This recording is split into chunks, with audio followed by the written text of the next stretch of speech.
আজ তোমাদের সাথে শেয়ার করব আরও এক নতুন রেসিপি। এটা তো বলবোই না, এটা সবার হচ্ছে জানা রেসিপি, কম বেশি আমরা সবাই জানি। তো ভাবলাম আজ যেখানে তালের ফুলুরি বানাচ্ছি যেখানে, তাহলে এটা তোমাদের সাথে শেয়ার করি। আর তালের ফুলুরি খেতে এমন কেউ ভালোবাসে বলে তো আমার মনে হয় না। আমি হচ্ছে এখানে একটা বড় তাল নিয়েছি, যেটা হচ্ছে আধা ঘন্টার জন্য এই গামলির জলে ভিজিয়ে রেখেছিলাম। কারণ এটাই, তালের মধ্যে যদি পোকা থাকে কোনো রকমে, তাহলে সেটা জলে রাখার কারণে পোকাটা কিন্তু বেরিয়ে আসবে বাইরে, আর সেটা বুঝতে পারবো তালটা ভালো কি খারাপ। তো এখানে হচ্ছে আমি একটা বড় জালি নিয়ে নিয়েছি, এরকম আমার কাছে এরকমই রয়েছে। তাল ঘষা যায় অনেক রকমের জালি তো থাকে, তো আমার কাছে যেটা ছিল সেটাই নিয়েছি। বেতের ঝুড়িতেও কিন্তু তাল ভালো ছাঁচা যায়। তো এখানে হচ্ছে তালটা না আমি আগের দিন রাতে ছেঁচে রেখেছিলাম, কারণ এটাই আমার কাজের সুবিধার জন্য। আর তালটাও অনেক বড় থাকার কারণে আটিগুলো বড় ছিল, এই তালের শাঁসটা বার করতে আমার অনেকটাই অসুবিধা হয়েছিল। তো আমি কিন্তু এই তালটাকে জাল দিইনি, আমি হচ্ছে ওইভাবে ফ্রিজে রেখে দিয়েছিলাম। তালটাকে হচ্ছে ফ্রিজ থেকে বার করে নর্মাল করে নিয়ে হচ্ছে তারপর হচ্ছে এখন রান্নার কাজে ব্যবহার করব। এতে দিয়েছি 4 চামচ মতন ময়দা, 4 চামচ মতন সুজি দিয়েছি, বড় চামচের পরিমাণ মতন মৌরি নিয়েছি, হাতে একটু ডলে নিলে ভালো হয়।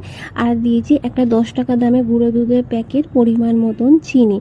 তো এটা হচ্ছে ভালো করে মাখিয়ে নিতে হবে, আর একটু ফাটিয়ে নিলে ভালো হয়, তাহলে না ভালো ভেতরে ফাঁপা হয়।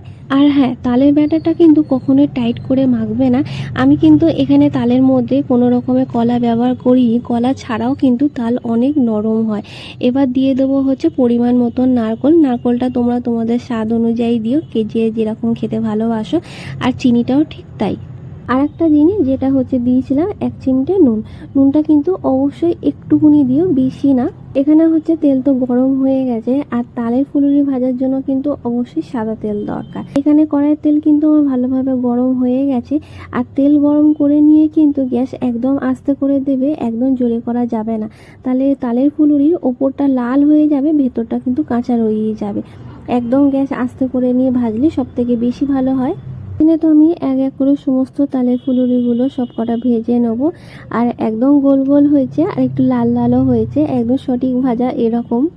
আর বাকি যেটুকু আছে সেটুকু ভেজে নিলে হয়ে যাবে। আমার এই তালের ফুলুরি ভাজতে 4 দফা লেগেছিল, মানে 4 ভাগে ভাজতে হয়েছিল।